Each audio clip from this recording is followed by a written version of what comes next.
Hello friends, YouTube में तिरंगा institute channel पर आप सभी का पुनः हार्दिक स्वागत है। मैं शिवेंद्र सर आज आप सभी को मध्य प्रदेश की प्रमुख नदियों में नर्मदा नदी, चंबल नदी तथा बेतवा नदी के बारे में महत्वपूर्ण फैक्ट बताऊंगा जो आगामी एग्जाम के लिए महत्वपूर्ण होंगे। कभी कभी यूट्यूब पर आने वाली वीडियो में अवकाश हो जाता है, इसके कई कारण होते हैं।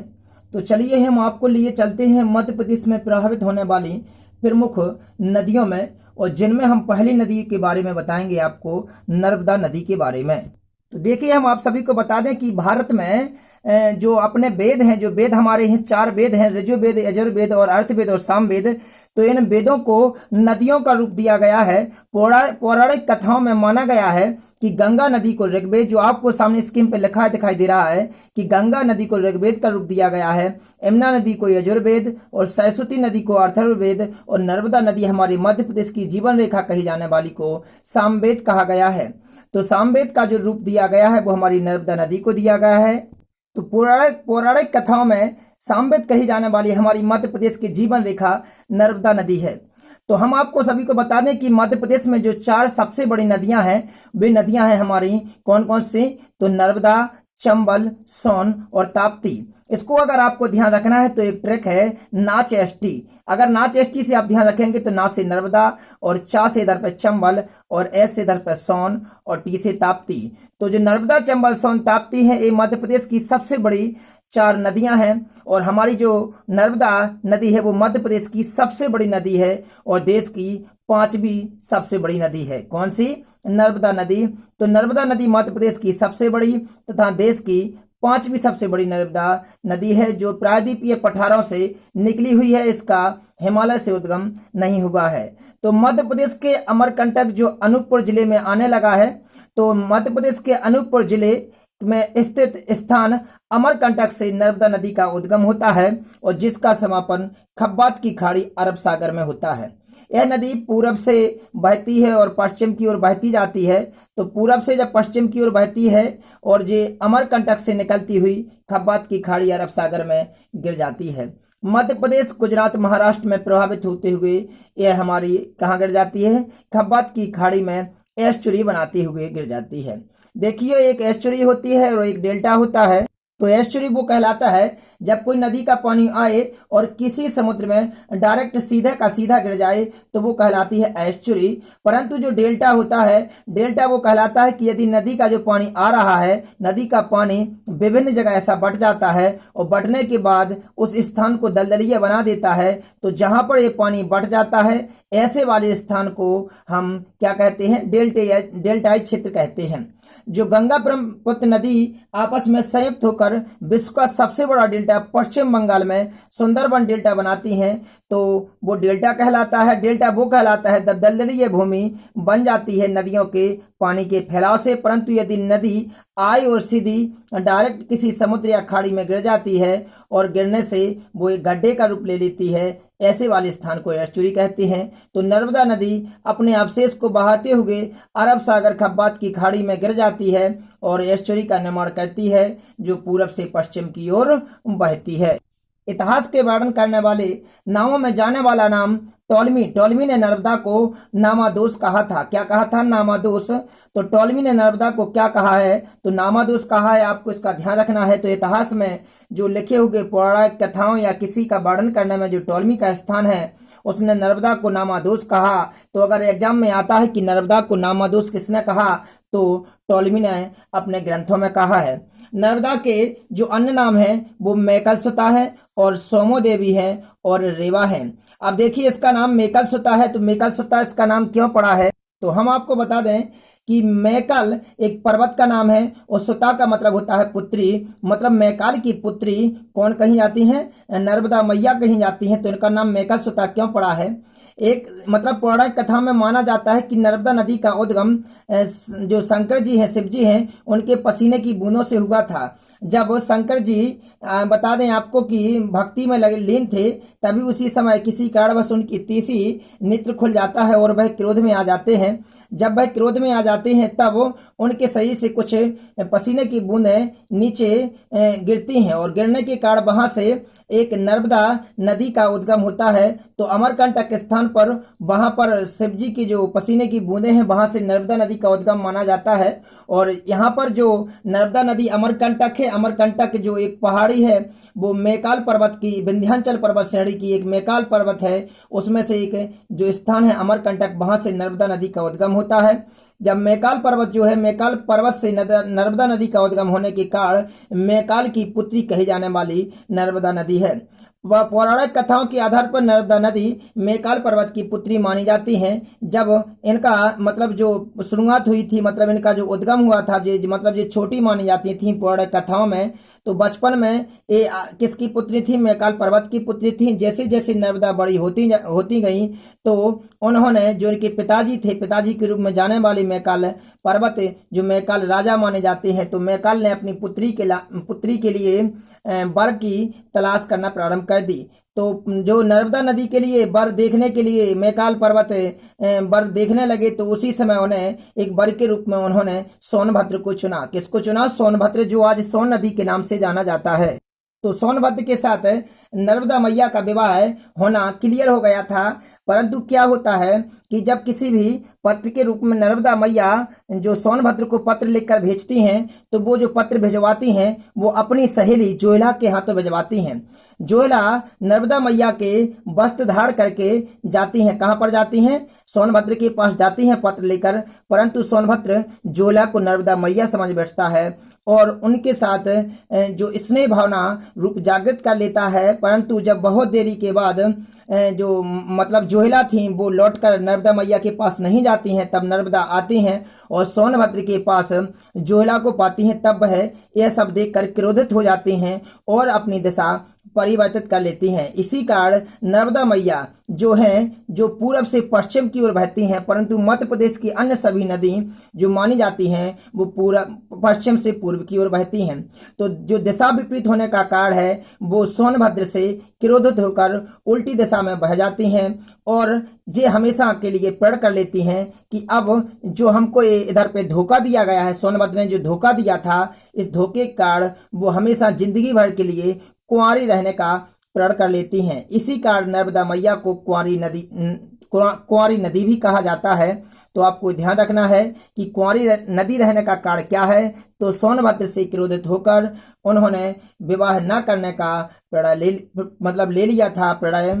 इसी कारण जहां से नर्मदा मैया ने अपनी दिशा बदली है, वहां पर वह क्रोधित दिशा में दिखाई देती हैं और धीरे धीरे वह शांत होते हुए मध्य प्रदेश के सभी जिलों से प्रभावित होकर गुजरात, महाराष्ट्र से प्रभावित होकर गुजरात के जो खब्बात की खाड़ी अरब सागर में अपना समापन कर देती हैं। तो ये जो आपको सामने दृश्य दिखाई दे रहा है, ये नर्मदा का उद्गम स्थल है। तो नर्मदा का जो अमरकंटक स्थान है, वहां से एक कुंड से इनका जो उद्गम होता है। तो ये कौन सा स्थान है? नर्मदा का उद्गम स्थल है, आपको ध्यान रखना है। तो देखिए नर्मदा जो है वो मध्य प्रदेश के अनूपपुर जिले से निकली हुई है और देखिए इस प्रकार प्रभावित होकर मध्य प्रदेश के इन जिलों से प्रभावित होते हुए और कहां पर? महाराष्ट्र में, और महाराष्ट्र के बाद गुजरात में प्रवेश करते हुए कहां पर चली जाती है? खब्बात की खाड़ी में प्रवेश कर जाती है। तो नर्मदा है वो भारत के 3 राज्यों में प्रभावित होती है और मध्य प्रदेश के 15 जिलों से गुजरती है। तो जो नर्मदा की कुल लंबाई है उद्गम से समापन तक, वो कुल उद्गम से समापन तक कुल लंबाई है 1312 किलोमीटर। एग्जाम में कई बार पूछी गई है कि मध्य प्रदेश जो मध्य प्रदेश में प्रभावित होने वाली नर्मदा की कुल लंबाई कितनी है। तो आपको ध्यान रखना है कि जिसकी जो कुल लंबाई है वो 1312 किलोमीटर है। जो मध्य प्रदेश के कितने जिलों में प्रभावित होती है? तो ध्यान रखना है मध्य प्रदेश के 15 जिलों में गुजरती है। उनमें जो जिलों के नाम हैं अनूपपुर, मंडला, डिंडोरी, जबलपुर, नरसिंहपुर, रायसेन और होशंगाबाद, सीहोर, हरदा, देवास, खंडवा, खरगोन, बड़वानी, धार और अलीराजपुर से निकलती हुई और कहां पर? महाराष्ट्र में प्रवेश करती है और महाराष्ट्र से गुजरात में चली जाती है और गुजरात में अपना समापन खब्बात की खाड़ी में कर देती है। तो मध्य प्रदेश में अगर देखा जाए कि मध्य प्रदेश में अगर इसकी लंबाई कितनी है, तो मध्य प्रदेश में इसकी लंबाई जो मध्य प्रदेश में अपना प्रवाह करती है वो कुल 1077 किलोमीटर ही करती है। 1077 किलोमीटर मध्य प्रदेश में प्रभावित होती है, परंतु जिसकी कुल लंबाई तीनों राज्यों में मिलाकर के 1312 किलोमीटर है। कई बार पूछी गई है इसकी लंबाई। तो मध्य प्रदेश के जितने भी एग्जाम होते हैं इनमें नर्मदा मैया की कुल लंबाई और मध्य प्रदेश में लंबाई मतलब याद रखना। और आपको बता दें, नर्मदा मैदानी भाग में जबलपुर के समीप प्रवेश करती है। तो जो जबलपुर के समीप मैदानी भाग में प्रवेश करती है, जिससे उस मैदानी भाग के आसपास को सिंचाई योग्य बना देती है। और नर्मदा मैया पर कई डैम बनाए गए हैं, कई परियोजनाएं स्थित हैं, जिससे विद्युत एवं सिंचाई उपलब्ध की जाती है। नर्मदा की जो प्रमुख सहायक नदियां हैं, वो नर्मदा की कुल प्रमुख सहायक नदियां 41 हैं। कितनी हैं? 41 हैं, जिनमें 22 नदियां बाईं ओर से मिलती हैं, जबकि 19 नदियां दाईं ओर से मिलती हैं। और 22 और 19 कुल 41 सहायक नदियां होती हैं। किसकी? नर्मदा की। तो छोटी ना बड़ी कुल 41 सहायक नदियां हैं नर्मदा की। और जिनमें से प्रमुख जो एग्जाम में कई बार पूछी जाती हैं वे हैं, उनके नाम ध्यान रखना: कुंदी, शेर, हिरनी, दूधी, हथनी, बंजर और शक्कर। ये प्रमुख नदियां हैं। कौन सी? सहायक। तो ध्यान रखना है। और आपको बता दें कि दाएं तरफ से जो इसमें नदियां का मतलब मिलाप होता है और मिलती हैं, वो चंबल, काली सिंध। जिस प्रकार आपको बता दें हम कि प्रमुख बड़ी नदियों में उनकी सहायक नदियों की मिलने की एक ट्रैक है, इसको हम बाद में समझाएंगे, क्योंकि ये अन्य सभी नदियों से संबंधित है। जिस प्रकार बनास चंबल में मिलती है चंबल काली सिंध के साथ और सिंध पार्वती के साथ, और जो बेतवा केन के साथ आपस में मिलाप करती हैं। तो केन बेतवा परियोजना जब बेतवा नदी में बताएंगे। अब हम आपको लेके चलते हैं नर्मदा नदी पर स्थित प्रमुख परियोजनाएं। तो नर्मदा नदी पर जो प्रमुख परियोजना है उनमें पहली परियोजना है जो विद्युत का उत्पादन करती है, उसका नाम है रानी अवंतीबाई सागर बरगी परियोजना। तो जो सागर बरगी परियोजना है रानी अवंतीबाई के नाम से, ये कहां पर है? तो नर्मदा नदी पर स्थित रानी अवंतीबाई सागर बरगी परियोजना जबलपुर जिले बिजौरा में स्थित है। तो बिजौरा स्थान है जो जबलपुर जिले में है। तो जबलपुर जिले में आने वाली रानी अवंतीबाई परियोजना, देखिए ये है वो बरगी परियोजना जो नर्मदा नदी में जबलपुर में स्थित है। इस बरगी परियोजना पर विद्युत का उत्पादन किया जाता है और सिंचाई के लिए इधर से कई आसपास के जितने भी क्षेत्र हैं सिंचाई योग्य भी बनाया जाता है। तो ये बरगी परियोजना किस नदी पर स्थित है? तो आपको ध्यान रखना है कि बरगी परियोजना जो नर्मदा नदी जबलपुर बिजौरा में स्थित है। देखिए अब लिए चलते हैं हम आपको नर्मदा नदी पर स्थित दूसरी परियोजना, जिसका नाम है सरदार सरोवर परियोजना। कौन सी? सरदार सरोवर। तो जो सरदार सरोवर परियोजना है सरदार वल्लभ भाई पटेल के नाम पर। तो सरदार सरोवर परियोजना कहां पर है? तो ये गुजरात अहमदाबाद में स्थित है। तो गुजरात, राजस्थान और मध्य प्रदेश, महाराष्ट्र की संयुक्त परियोजना है। 4 राज्यों की आपस में संयुक्त परियोजना बनाई जो सरदार सरोवर परियोजना है, वो कहां पर है? तो गुजरात में स्थित सरदार सरोवर परियोजना है, जिसका दृश्य हम आपको दिखाते हैं। तो हम आपको बता दें कि नर्मदा नदी पर 29 बड़ी, 135 मध्यम और 3000 छोटी परियोजना निर्माणाधीन हैं। तो जो 29 बड़ी हैं उन 29 बड़ी परियोजनाओं में से जो सबसे बड़ी परियोजना है वो रानी अवंतीबाई सागर बरगी परियोजना और सरदार सरोवर परियोजना और इंदिरा सागर बांध परियोजना। तो जो इंदिरा गांधी नर्मदा सागर परियोजना है जो खंडवा में है, जिसे पुनासा बांध परियोजना भी कहते हैं। तो खंडवा जिले में, मध्य प्रदेश के खंडवा जिले जिसे सुनहरा जिला कहते हैं, इसमें स्थित इंदिरा गांधी नर्मदा सागर परियोजना पुनासा परियोजना के नाम से भी जानी जाती है। इसको सरदार सरोवर परियोजना और इंदिरा गांधी नर्मदा सागर परियोजना दोनों के दृश्य हम आपको दिखाते हैं। तो देखिए ये सरदार सरोवर परियोजना है जो गुजरात में स्थित है। इस सरदार सरोवर परियोजना से विद्युत का उत्पादन भी किया जाता है, जो कितने राज्यों से आपस में संयुक्त करके बनाई गई है? तो ये जो है ये 4 राज्यों की संयुक्त परियोजना है, आपको इसका ध्यान रखना है। सरदार सरोवर परियोजना पर जो हमारी स्टेच्यू ऑफ यूनिटी है, जो सरदार वल्लभ भाई पटेल की प्रतिमा है, वो इसी सरदार सरोवर परियोजना पर स्थित है। तो हम आपको वो दृश्य दिखाते हैं। तो देखिए जो स्टेच्यू ऑफ यूनिटी है, जो सरदार वल्लभ भाई पटेल की प्रतिमा है, तो ये कहां पर स्थित है?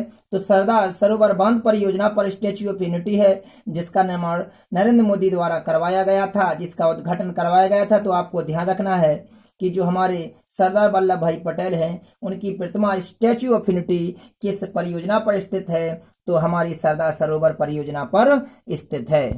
देखिए, ये नर्मदा नदी पर स्थित इंदिरा सागर बांध परियोजना है जो मध्य प्रदेश के खंडवा जिले में स्थित है। तो इंदिरा सागर बांध परियोजना जो आपको दिखाई दे रही है दृश्य के रूप में, जो नर्मदा नदी पर विद्युत उत्पादन भी करती है, साथ में सिंचाई परियोजना भी है, जो मध्य प्रदेश के खंडवा जिले में स्थित है। ये आपको ध्यान रखना है। चलिए, और भी परियोजनाएं हैं, परंतु हमने आपको नोट्स में बता दी थी। आप नोट्स के माध्यम से अन्य परियोजनाएं भी देख लीजिएगा। अब हम आपको बताते हैं कि नर्मदा के किनारे बसे प्रमुख शहर।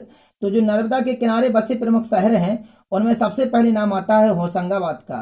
तो होशंगाबाद, जबलपुर, महेश्वर, और महेश्वर जो है वो कहाँ पर आता है, खरगोन में आता है। आपको बता दें, ओमकारेश्वर स्थान है जो पवित्र स्थान है जो खंडवा जिले में आता है, और बुधनी। आपको इन सभी स्थानों को ध्यान रखना है कि अगर एग्जाम में आता है होशंगाबाद किस नदी के किनारे है, या जबलपुर, या महेश्वर, या ओमकारेश्वर, या बुधनी, तो बताना है कि नर्मदा नदी के किनारे स्थित है। और नर्मदा व सोन एक दूसरे के समांतर प्रभावित होती हैं, पश्चिम की ओर प्रभावित होती हैं। और नर्मदा जो है वो हम आपको पहले ही बता चुके हैं कि मध्य प्रदेश, गुजरात और महाराष्ट्र से होकर बहती है। इन तीन राज्यों की प्रमुख ये नदी है, और जिसमें सबसे ज्यादा प्रवाह जो करती है 1077 किलोमीटर वो मध्य प्रदेश में करती है। परंतु इसके बाद जिसको समापन होता है वो गुजरात में हो जाता है। और हरसूद के डूबने पर छनेरा नया गांव बसाया गया था। तो नर्मदा नदी के किनारे एक हरसूद गांव था। तो हरसूद के डूबने पर एक नया गांव वहां की जनता को ले जा करके एक छनेरा गांव बसाया गया था। ये ध्यान रखना है आपको। और जो सिंगलू समिति नर्मदा विवाद जो दो राज्यों के बीच चलता है, तो सिंगलू समिति नर्मदा विवाद जो संबंधित है वो नर्मदा नदी से ही संबंधित है, इसका भी आप ध्यान रखना।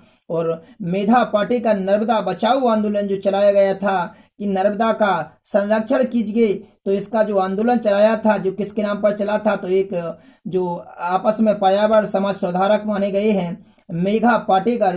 तो मेघा पाटेकर ने जो मेघा पाटेकर नर्मदा बचाओ आंदोलन चलाया था वो नर्मदा नदी से ही संबंधित है। तो ये सभी जो महत्वपूर्ण फैक्ट हुए हैं जो नर्मदा नदी से संबंधित हैं। अन्य भी कई प्रकार के नर्मदा नदी से फैक्ट हैं, परंतु हम आपको नोट्स के माध्यम से अन्य सभी बता देंगे। अब हम आपको लिए चलते हैं चंबल नदी पर।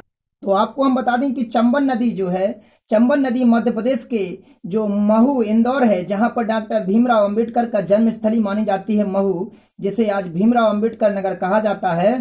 तो महू इंदौर में स्थित जानापा पहाड़ी जो कि उसकी जो ऊंचाई है जहां से चंबल नदी का उद्गम होता है 854 मीटर ऊंचाई से जानापा पहाड़ी। एग्जाम में कई बार पूछा गया है कि चंबल नदी का उद्गम किस पहाड़ी से होता है। तो आपको ध्यान रखना है कि जो भीमराव अंबेडकर नगर कहा जाने वाला मध्य प्रदेश का महू स्थान, तो जानापा पहाड़ी वहीं पर है, वहां से चंबल नदी का उद्गम होता है।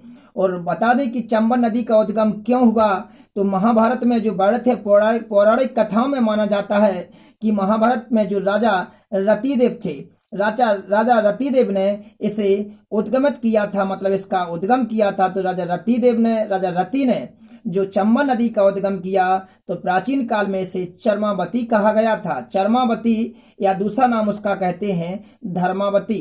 तो चर्मावती या धर्मावती किसके जो प्राचीन नाम है, तो आपको ध्यान रखना है कि चंबल नदी के जो नाम है वो चर्मावती और धर्मावती हैं। अब हम आपको बता दें कि इसका समापन कहाँ होता है। तो चंबल नदी जो बहती जाती है तो ये पूरब और उत्तर पूर्व की ओर बहती हुई इटावा में यमुना नदी में मिल जाती है। तो उत्तर प्रदेश में जिला जो इटावा है, उत्तर प्रदेश का जिला इटावा में यमुना नदी जो कि गंगा की सहायक नदी, सबसे बड़ी सहायक नदी मानी जाती है यमुना नदी, तो यमुना नदी में अपना समापन कर देती है। कौन सी नदी? जो अपनी मध्य प्रदेश की चंबल नदी, जिसका उद्गम मध्य प्रदेश के महू में हुआ था, उत्तर प्रदेश के इटावा में जाकर यमुना नदी में मिल जाती है।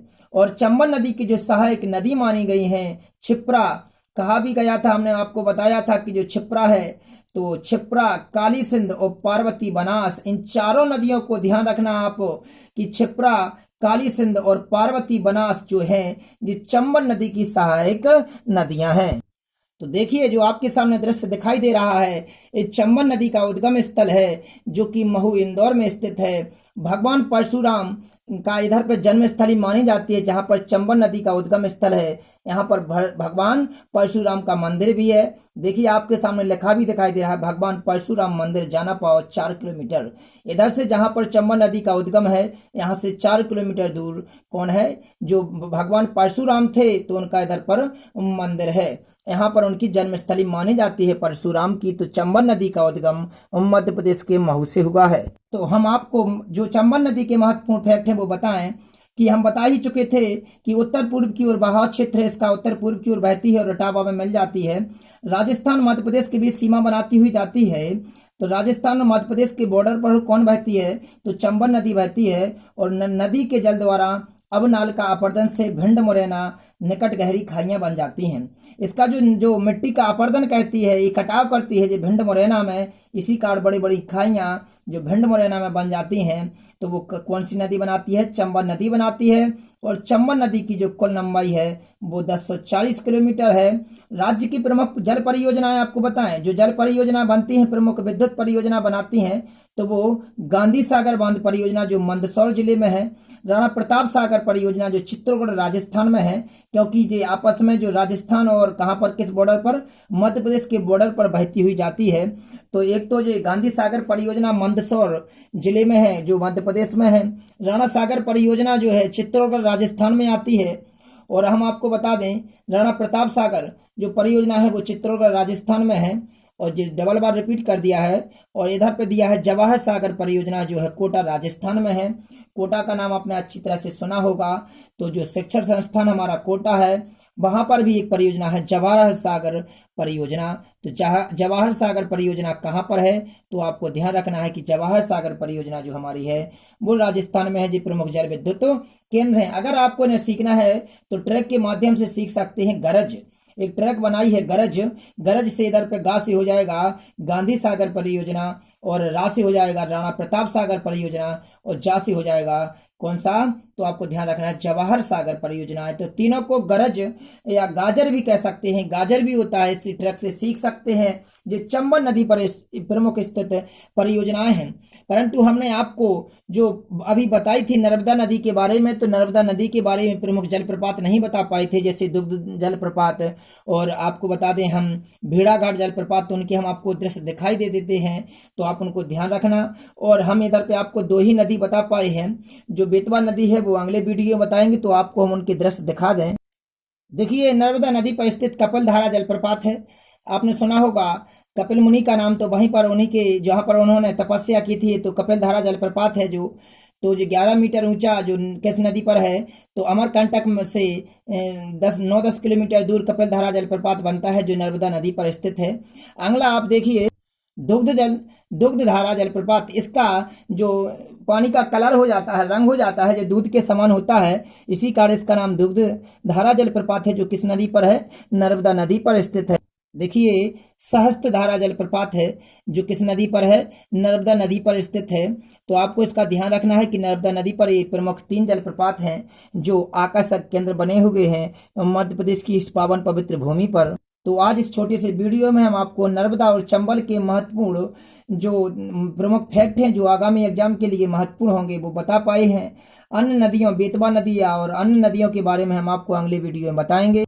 और हाँ देखिए ये भेड़ाघाट है जो नर्मदा नदी पर एक आकर्षक केंद्र बना हुआ है, और एक गांधी सागर बांध परियोजना है जो चंबल नदी पर स्थित है। तो गांधी सागर बांध परियोजना जो आपके सामने दृश्य में दिखाई दे रही है। देखिए राणा प्रताप सागर परियोजना है जो चंबल नदी पर राजस्थान में स्थित है। तो आज ये सभी अपने महत्वपूर्ण नर्मदा और चंबल से संबंधित महत्वपूर्ण फैक्ट हुए हैं।